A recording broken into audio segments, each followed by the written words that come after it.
There's a saying that many people think they are thinking, but in fact, they are just rearranging their own prejudices. Have you ever been in such a state?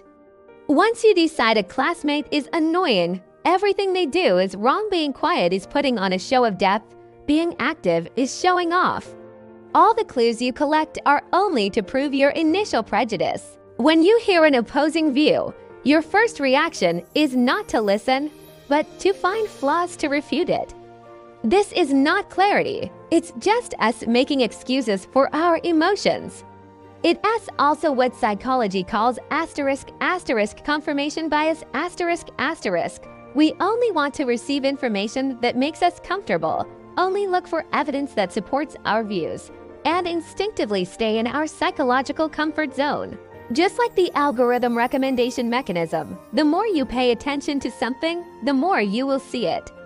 In the end, your world becomes smaller and smaller, but you still think you are sober-minded.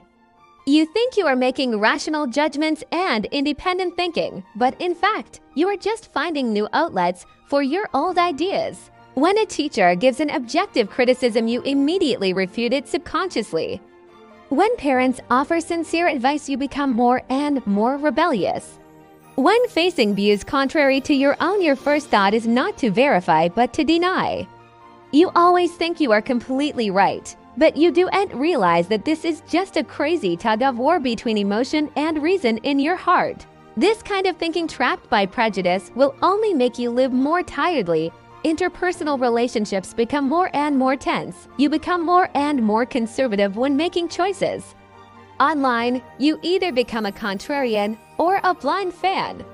In life, you miss growth opportunities again and again, and often misunderstand your friends. We unconsciously filter out all the information that makes us uncomfortable, and in the end, our perspective on the world becomes more and more narrow. Why is it so hard for people to change their prejudices? Because admitting I was wrong, especially to oneself, triggers deep shame and anxiety. It's like having to tear down a house you've lived in for a long time with your own hands. Even if the house is actually a cage, you dare not act because of fear of the unknown.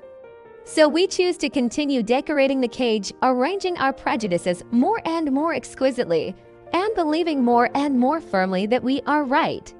Sartre said that hell is other people, but many times this hell is never others, but the cage we lock ourselves in to prove we are right, a hell that buries our growth.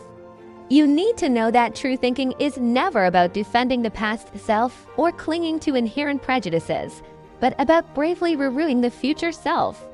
When you start to question your own absolute correctness and are willing to accept different voices, you truly gain the power to grow. From today on, stop being a curator of prejudices and try to be an explorer of your own mind.